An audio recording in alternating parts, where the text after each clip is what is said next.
my name is Adjoa Doddsey and you are watching an episode from AdjoaDoddsey.com, the only spot for killer career advice to help you have this amazing career and an amazing life. And I've got an awesome A for your career Q.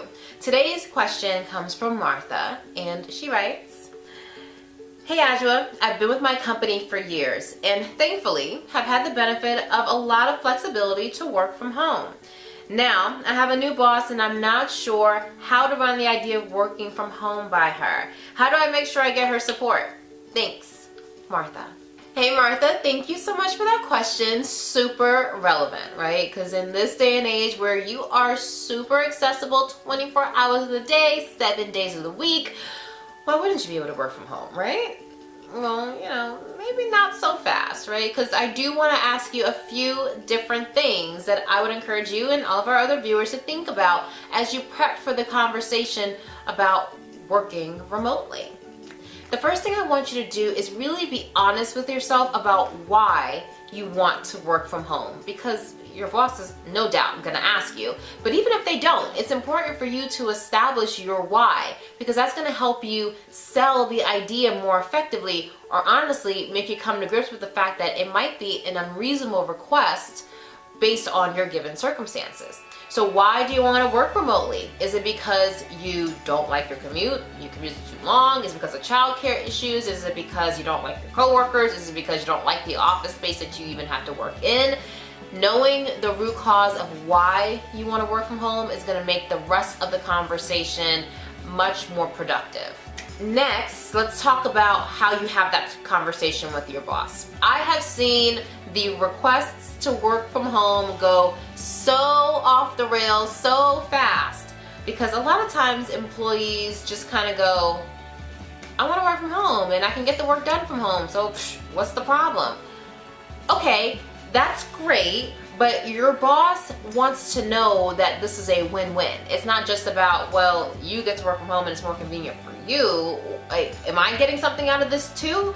So sell it to your boss by highlighting how this truly is a win-win. So if there is cost savings, highlight that. If there's benefits from a logistical standpoint, with just the number of people in the given spaces that you guys have, highlight that.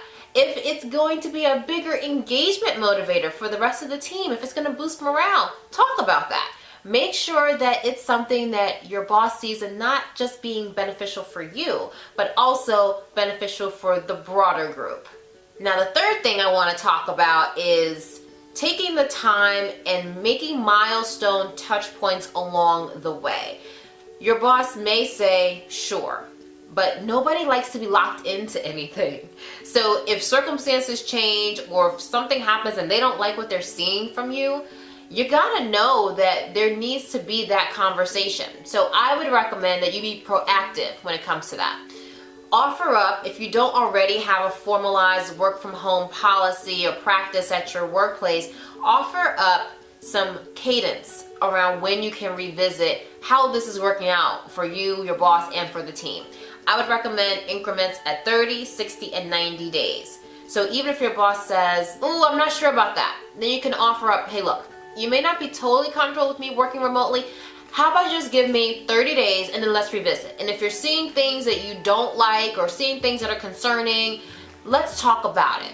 So at least it doesn't feel like it's either I get this or the highway. And of course it allows your leader to give you feedback at specific milestone points so that you can either respond to the feedback or just mutually agree that this may not be the right situation for a work from home relationship. Now, the last thing I want to point out is just me being super transparent with you. I encourage you to be transparent with your leader about what could happen if you don't get this work from home request approved. So if for you this is a deal breaker, your boss needs to know that, okay? Now, I'm not saying you go in and threaten them with, if you don't give me this, I am out the door. That probably will not go over so well. But there's always a professional way to get your point across, to say, hey, look, this is really important to me.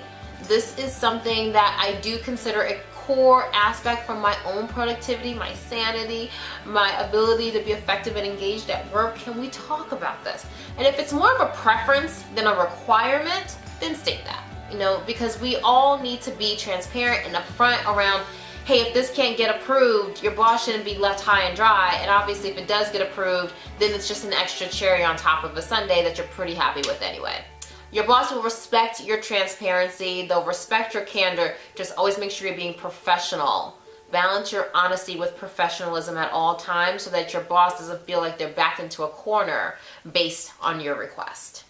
All right, so hopefully you found this very, very helpful as you're thinking through your work from home requests. And I encourage you, if you're digging this, to send it out and share with other people who you think might benefit from the content that I just shared today. And if you feel like you've got maybe a little bit of FOMO about anything else I might be dropping, then you really, really need to join us over at AdjuaDodsy.com. Sign up for the email updates, and that FOMO you got going on, call it a wrap. Don't forget to check me out all over my social media channels: YouTube, Facebook, Twitter, IG, Snap. I'm all over it. And of course, don't forget to do this one last thing. Go out into the world today and act with conviction, be courageous, and live joyfully every single day. Thank you so much for stopping by, and I can't wait to see you at the very next episode.